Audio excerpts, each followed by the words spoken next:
இளையராஜா அவர்கள் வந்து பணத்தாசை பிடிச்சவருன்றாங்க. ஆனால் அவர் வந்து ஆக்சுவலி அப்படி பார்த்தீங்கன்னா லப்பர் பந்து படத்தில் அவர் பாட்டு யூஸ் பண்ணதுக்கு அவங்க பெருசாக எதுவுமே காசு கொடுக்கவே இல்லை. போய் அவரை பார்த்து கேட்டு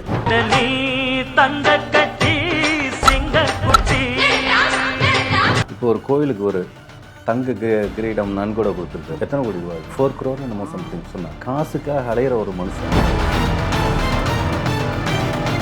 குட் பேட் அக்லியில் அவருடைய பாடல்கள் யூஸ் பண்ணதுக்கு நாங்கள் இல்லைங்க கம்பெனியில் ரைட்ஸ் வாங்கிட்டோம்னா சொன்னாலும் இப்போ கோர்ட்டில் அவர் கேஸ் பார்த்தீங்கன்னா அவர் பக்கம் சாப்பிட்டு சிறுசிறுன்னு பேசணும். என்றைக்குமே உண்மை பேசுகிறவன் வந்து முகத்தை கூனி குறுக்கிக்கிட்டு அது சோப் போட்டுக்கிட்டு விஜய் ஒரு இதில் மாமியாவுக்கு சோப் போடுவார். ஒரு சின்னோண்டு ஒரு சுமால் பீர் அடித்ததுக்கு இவர் அந்த அலப்பறை பண்ணாருன்னா அதோட பேசிட்டு போயிருக்கலாம். அவர் போதைக்கு நம்மளை செருப்பு கழட்டி 4 இருக்கிறாராம். அதுக்கப்புறம் நான் தெரியாமல் பண்ணிட்டேன் மன்னிச்சிங்க அப்படின்னா இது எந்த விதத்துல சரி? ஆஃப் பாட்டில் பீர் அடிச்சுட்டு இவர் போட்ட ஆட்டோ இருக்கு 3 மணி நைட் வரைக்கும். மெயினா ஹீரோயின்ஸுக்கு பத்தி அண்ணா பெரிய லவ். சமுதாயம் நல்லா இருக்கும், மேம்பட்ட ஒரு இடத்துக்கு நவரும். அப்போ அடையாளம் காணுவோம். தாழ்த்தப்பட்டவன் எவன் அப்படிங்கிறப்ப அடையாளம் காண்றப்ப அவன்லாம் தப்பானவனா இருக்கும். சிம்புகிட்ட போய் ஒருத்தன் படம் பண்ணிட்டு வந்துட்டானாவே குத்து அங்கே வாங்கிட்டேன். அதை விட எல்லாம் ஒரு சிறந்த குத்து எங்கேயும் இருக்க முடியாது.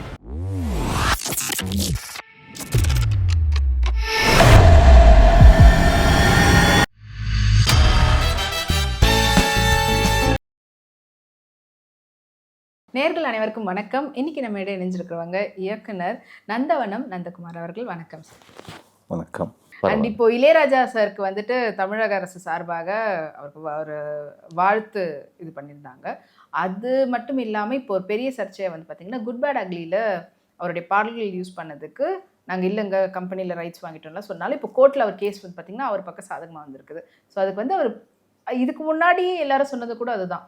இளையராஜா அவர்கள் வந்து பணத்தாசை பிடிச்சவருன்றாங்க. ஆனால் அவர் வந்து ஆக்சுவலி அப்படி பார்த்தீங்கன்னா லப்பர் பந்து படத்தில் அவர் பாட்டு யூஸ் பண்ணதுக்கு அவங்க பெருசாக எதுவுமே காசு கொடுக்கவே இல்லை. போய் அவரை பார்த்து கேட்டுருக்குறாங்க. அவர் எதிர்பார்க்கறது அதுதான் அப்படின்றது தான். இப்போ இதுக்கு கூட மன்னிப்பு தான் கேட்குறதா சொல்லியிருக்காங்க. இது எப்படி பார்க்குறீங்க? இளையராஜா வந்து திட்டக்கூடிய ஒரு சைடு எல்லாரும் வந்து திட்டிட்டு தான் இருக்கிறாங்க. And good bad ugly team பண்ணது கரெக்டாக இல்லையா? அவர் வந்து காசு இல்லாமல் காசுக்காக அலைகிறாரு அப்படின்னா, இப்போ ஒரு கோயிலுக்கு ஒரு தங்க கிரீடம் நன்கொடை கொடுத்துருக்காரு. எத்தனை கோடி ரூபாய்? 4 crore என்னமோ சம்திங் சொன்னாங்க. காசுக்காக அலையிற ஒரு மனுஷன் அது செய்யறதுக்கு இருப்பாங்களா? அப்போ ஒரு மனிதனை எந்த அளவுக்கு ஊடகம் தப்பாக கொண்டு போய் ப்ரொமோட் பண்ணுதுங்கிறத நம்ம பார்த்துக்கணும். புரியுதுங்களா? அவங்களுக்கெல்லாம் காசுங்கிற நெசசரி தேவையில்லாத இடமா போயிட்டாங்க. புரியுதுங்களா? அவர் வந்து எனக்கு வந்து நான் வந்து விஜய் மாதிரி ரோல்ஸ் ராய்ஸ் கார் வாங்கி வச்சுட்டு போகணும் அப்படிங்கிற இதுக்கு ரோல்ஸ் ராய்ஸ் கார் வாங்கி ஓட்டிகிட்டு போகிறாரா? அவர் போகிற கார் தெரியுமா? இன்ன வரைக்கும் பையனுங்க எல்லாவது கொஞ்சம் ஹை எண்ட் காரில் போவாங்க. அவர் இன்னமும் வந்து ஒரு லோ எண்ட் காரில் தான் போயிட்டுருக்கார். ஏன் அப்படியெல்லாம் ஆசைகள் அப்படியெல்லாம் கிடையாது. என்னோட உரிமை, நான் போட்ட கம்போசிஷனை நீ எடுத்து யூஸ் பண்ணுற அப்படின்னா அதுக்கான ஒன்று அதை பர்மிஷன் என்கிட்ட கேட்கணும், என்கிட்ட தெரியப்படுத்துங்க, என்கிட்ட சொல்லணும். அது சொல்லாமல் நீ பாட்டுக்கு பண்ணிவிட்டு நீ இதுன்னு என்ன நீ பெரிய பருப்பா அப்படிங்கிற எண்ணம் யாருக்காக இருந்தாலும் வரும் இல்லைங்க. யாராக இருந்தாலும் அவர் தானே இல்லை, யாருக்காக இருந்தாலும் வருமே. ஆமாம், இளையராஜங்கிறது அது வெளியில் தெரியுது. ஆமாம், இளையராஜா சம்பாரிச்சு இவ்வளவுலாம் வச்சுருக்காரு, இந்த காசுக்கு ஆசைப்படலாமா? ஏன் அந்த காசு மயிரை கொடுத்தா என்ன? அதாவது நீங்கள் சம்பாதிக்காமல் இல்லைல்ல, நீங்கள் படம் தானே எடுக்கிறீங்க. அந்த படத்தில் அவர் சாங்கை யூஸ் பண்ணுறீங்கல்ல. அப்போ நீங்கள் சம்பாதிக்கிற காசில் அதில் கொஞ்சம் கொடுத்தா என்ன? பேமெண்ட் மாதிரி ஒருத்தவங்க வேலை செஞ்சவங்களுக்கு கொடுக்கணுமா கொடுக்கக்கூடாதா?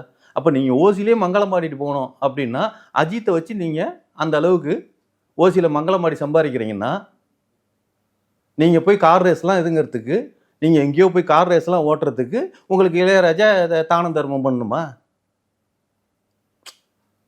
புரியுதுங்களா? அதெல்லாம் ரொம்ப தப்புங்க. ஒவ்வொருத்தன் உழைப்புக்கு என்ன உரிமையோ அந்த உரிமையை அங்கீகாரத்தோடு நீங்கள் பட்டுக்கிட்டு அதோட ட்ராவல் பண்ணணும்.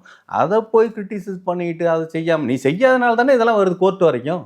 ஆனால் அவங்க வந்து யார்கிட்ட ரைட்ஸ் இருந்ததோ அவங்ககிட்ட நாங்கள் பெர்மிஷன் வாங்கணும் அப்படின்லாம் சொல்லிட்டு இருந்தாங்க. பர்மிஷன் வந்து யாருக்கிட்ட இருக்குது?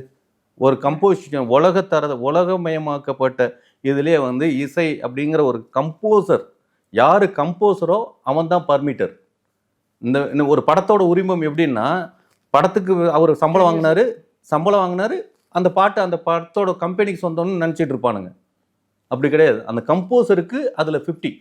இப்போ கதை திரைக்கதை வசனமெல்லாம் நான் பண்ணாலும் இது லாங்குவேஜில் அடுத்த லாங்குவேஜில் போகுது அப்படின்னா என் கதை தான் அது. நான் ஆனால் அந்த கம்பெனிக்கு படம் பண்ணி கொடுத்துட்டு வந்துட்டேன். ஆனால் இன்னொரு லாங்குவேஜுக்கு போகிறப்ப அதுலேருந்து ரைட்ஸ் எனக்கு வருதே ஏன்? எதனால? நான் கிரியேஷன், என்னோட கிரியேஷன் அதில் இருக்கிறதுனால அந்த ரைட்ஸ் எனக்கு வருது. இதை இப்போ யாருமே புரிஞ்சது கிடையாது. நீ கொடுத்துட்டல, அங்கே அவன்கிட்ட வித்துட்டல, அவன் பர்மிஷன் கொடுத்துட்டான்ல, இது எந்த விதத்தில் நியாயம்? அந்த கிரியேட்டரோட அந்த கிரியேஷன்ஸ் என்னைக்குமே அழியாமல் இருக்கணும்.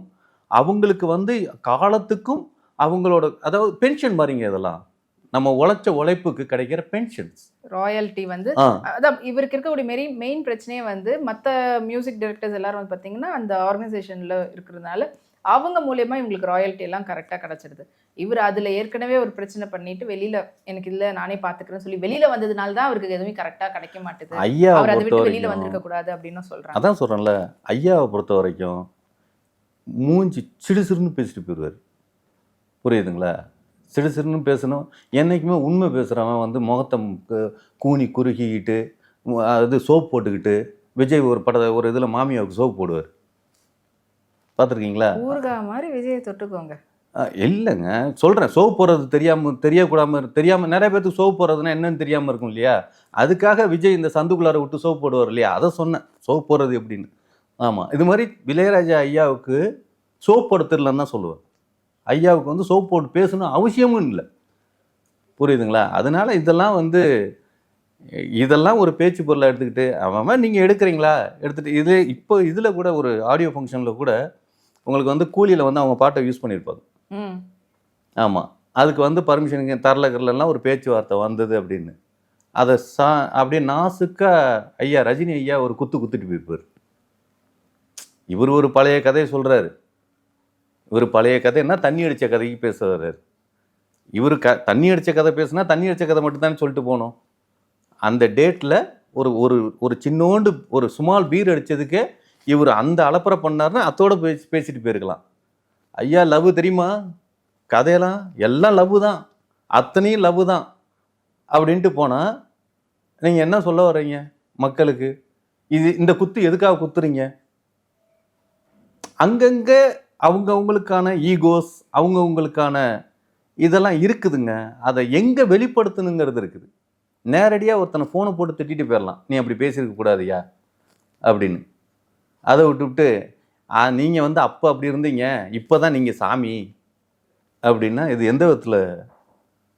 இதெல்லாம் நம்ம பார்க்குறோம். நம்ம பார்க்குறப்போ ஒருவேளை நம்ம கண்ணுக்கு தப்பாக தெரியுதான்னு தெரியல. முதல்ல கண்ணை போய் ஆப்ரேஷன் பண்ணணும். ரெண்டாவது இந்த கண்ணாடி இருக்க, இந்த கண்ணாடியை மாற்றலான்னு கூட அதுவும் காசு இல்லை, என்ன பண்ணுறது? ஆக மொத்தத்தில் இந்த பக்கம் ஒரு குத்து இந்த பக்கம் ஒரு குத்துன்ற மாதிரி விஜய்க்கு விஜயும் இது பண்ணியாச்சு, இந்த சைடில் அஜித்தையும் ஒரு பக்கம் பண்ணியாச்சு. விஜய் அஜித் ஃபேன்ஸ் 2 பேரும் தயாராக இருந்துக்க போகிறாங்க. கமெண்ட்ஸ் எவனும் வந்து நம்மளை குத்த முடியாதுங்க. ஏன்னா ஏற்கனவே நம்ம நிறைய குத்து வாங்கிட்டோம்.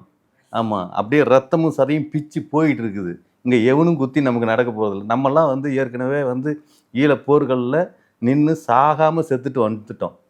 எல்லாலங்கிற ஒரு படப்பிடிப்பு தளத்தில் அந்த போர் களத்தில் நின்னவன் நான். அதனால வந்து இந்த குத்தெல்லாம் வந்து இது சிம்புக்கிட்ட போய் ஒருத்தன் படம் பண்ணிட்டு வந்துட்டானாவே குத்து அங்கே வாங்கிட்டேன். அதை விட எல்லாம் ஒரு சிறந்த குத்து எங்கேயும் இருக்க முடியாது. புரியுதுங்களா? அதனால குத்தெல்லாம் வந்து வேஸ்ட். ஆமாம், அவங்க குத்தலாம். ஓகே, அப்போ இளையராஜா அவர்கள் வந்து இப்போது மன்னிப்பு கேட்டதுக்கு அவங்க என்ன பண்ணணும் அப்படின்னு நினைக்கிறீங்க? யார் இளையராஜா ஐயா? புரியல எனக்கு, சொல்லுங்க. இல்லை, குட் பேட் அக்லி டீம் வந்து மன்னிப்பு, ஐ மீன் யாரெல்லாம் பேசினாங்களோ ப்ளஸ் இந்த படத்துக்காக யூஸ் பண்ண மியூசிக் அதுக்கெல்லாம் வந்துட்டு அதான் இவங்க போடணுன்றாங்களே. இல்லை, எவ்வளோ கேவலமான பற்றி தெரியுமா? அதெல்லாம் நம்மளை வந்து ஒருத்தர் வருவாராம், அவர் போதைக்கு நம்மளை செருப்பு கழட்டி 4 இருக்கிறாராம். அதுக்கப்புறம் நான் தெரியாமல் பண்ணிட்டேன் மன்னிச்சுங்க அப்படின்னா இது எந்த விதத்தில் சரி? உன் போதைக்கு என்னை நடத்தினேன்னா நீ இனிமேல் போதை அடிக்கக்கூடாதுங்கிற விஷயமா தான் நமக்கு தோணும். புரியுதுங்களா? நீ மன்னிப்பு கேட்டால் நான் மன்னிக்கணுமா? உடனே கமலஹாசன் மாதிரி நான் பெரிய மனுஷனா மன்னிச்சிடணும். ஆமாம், அப்போ நீ மன்னிப்பு கேட்டேன்னா நீ அதை விட பெரிய மனுஷனா? அந்த இடத்துக்கே போகக்கூடாதுங்க. ஆமாம், நாய்கள் மன்னிப்பு கேட்குறப்ப சிங்கங்கள் கர்ஜித்து போகணும் ஒழிஞ்சு அதை பிடிச்சி அது என்னங்கிறதெல்லாம் திரும்பி பார்த்துட்டுலாம் இருக்கக்கூடாது. சீரியஸா, சிங்கம் ராஜா சார் வந்து சிங்கம், இசை உலகின் சிங்கம். புரியுதுங்களா? அதனால வந்து அது என்னதான் இருந்தாலும் சிங்கம்னா நாய் தான். நாய் மன்னிப்பு கேட்டுருச்சுங்கிறதுக்காக சிங்கம் போயிட்டு வா அப்படின்னு சொல்லிட்டுங்கிறதுலாம் அது கூட கூடாது. இக்னோர் பண்ணிவிட்டு போயிட்டே இருக்கணும். பதிலே சொல்லக்கூடாதுங்க இவங்களுக்கெல்லாம். பதில் பேசாத அதாவது பதில் பேசக்கூடாத மனிதர்கள், அதாவது ஒதுக்கப்பட்ட மனிதர்கள், தாழ்த்தப்பட்ட மனிதர்கள்னு சொல்லுவாங்கல்ல, ஜாதியில் ஒதுக்காதீங்கடா, கேரக்டரில் ஒதுக்குங்கடா அப்படின்னா என்னோட ஃபீல்ஸ். அப்படி தான் நான் சொல்லுவேன். நீங்கள் ஜாதியை வச்சு மதத்தை வச்சு அப்படிலாம் ஒதுக்காதீங்க. அவன் நல்லவனா கேட்டவனான்னு கேரக்டர் இருப்பார், அதில் தாழ்த்தப்பட்டவன்டா நீ, இந்த கேரக்டர் இப்படின்னா அதில் தாழ்த்தப்பட்டவன் அப்படி ஒதுக்கிட்டு போ. அப்படிங்கிறப்ப இந்த மனித சமுதாயம் நல்லா இருக்கும், மேம்பட்ட ஒரு இடத்துக்கு நவரும். அப்போ அடையாளம் காணுவோம். தாழ்த்தப்பட்டவன் எவன் அப்படிங்கிறப்ப அடையாளம் காண்றப்ப அவன்லாம் தப்பானவனாக இருக்கும். அப்படிங்கிற நிறைய விஷயங்கள் இருக்குது. அது சிந்தனைங்கிறது ஓகே. நம்ம வந்து உடனே ஞானி மாதிரி இவர் பேசுகிறாரு அப்படின்னு எல்லா கம்யூனிட்டியும் ஏற்கனவே சொல்லி வச்சுட்டான். அவனுங்க சொன்னதை ஏதோ நம்ம மண்டையில் அப்பப்போ படித்ததுனால நம்ம இதெல்லாம் பேசிக்கிட்டு இருக்கோம். பேசி பிரயோஜனம். நானும் இந்த கம்யூனிட்டிங்க என்ன தெரியுமா பேசுவாங்க, பார்க்குற கம்யூனிட்டிங்க பயங்கரமாக பேசுவாங்க. நீங்கள் என்ன நினைக்கிறீங்க? ஆமாம், சீரியஸாக. இதில் ஒரு சில எல்லாரையும் கம்யூனிட்டின்னு சொல்ல முடியாது. ஆமாம், ஒரு சிலவனுங்க நம்மளுக்காக கொடி பிடிக்கிறவங்க இருப்பாங்க. ஆமாம், நன்றிடா உங்களுக்கெல்லாம்.